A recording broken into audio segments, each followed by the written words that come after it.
Good morning friends, कैसे हो आप लोग? बढ़िया। ठीक है फ्रेंड्स, आज लेंगे कैपिटल रिजर्व। है क्या कैपिटल रिजर्व फ्रेंड?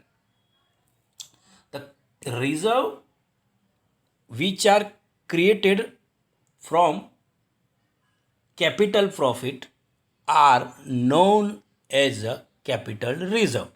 यानी जो रिजर्व कैपिटल प्रॉफिट में से क्रिएट किया जाता है, वो जो रिजर्व कैपिटल प्रॉफिट में से क्रिएट किया जाता है वो कैपिटल रिजर्व है।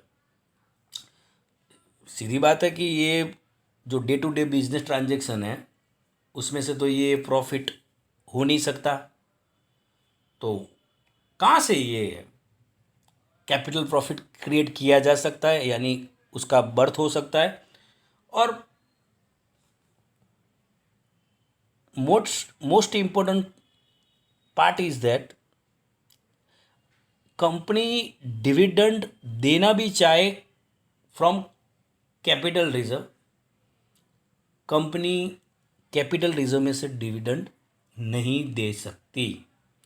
अब जो भी कैपिटल प्रॉफिट कंपनी में क्रिएट होता है ना, तो वो कौन कौन से ट्रांजैक्शन है कि जहाँ से हमें आपको कैपिटल प्रॉफिट मिल जाएगा and which is to be transfer to capital reserve, यानी वही कैपिटल प्रॉफिट ही कैपिटल रिजर्व में ट्रांसफ़र किया जाता है।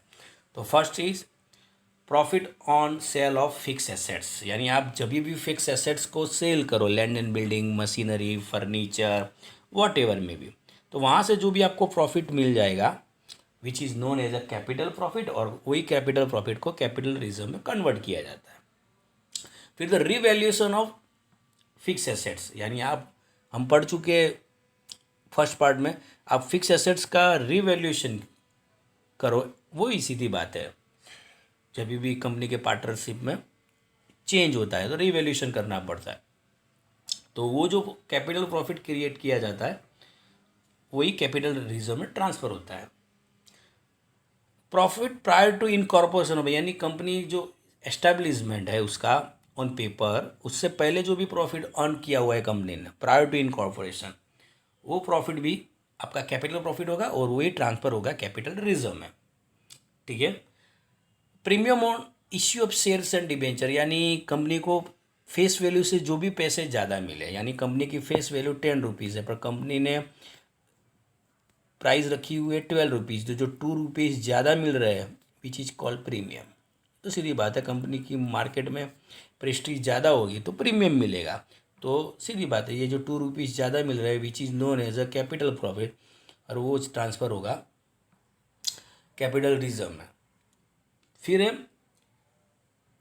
Profit on redemption of debenture, यानी आप जब भी कंपनी ने डिबेंचर इश्यू किए और अब रिडम्पशन यानी वो पैसे रिटर्न करिए, वापस दे रही है after completing certain period, 5 years 10 years.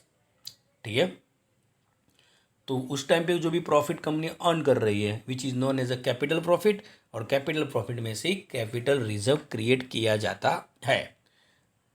Next, profit on reissue of forfeited share, यानी कोई शेयर होल्डर्स अपनी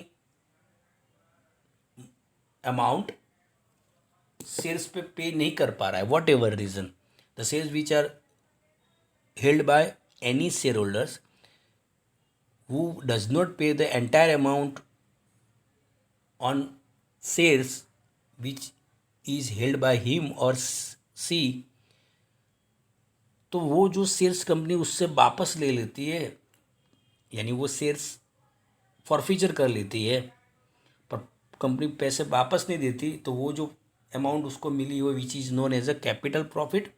और ठीक है, कंपनी जो भी री इश्यू कर रही है कंपनी, तो जो री इश्यू पे जो भी प्रॉफिट हो रहा है which is known as a capital profit और known as a capital reserve, वही ट्रांसफ़र होता है। डन। तो फ्रेंड्स, ये था हमारा आज ये वाले वीडियो में points capital reserve. Done. Have a good day.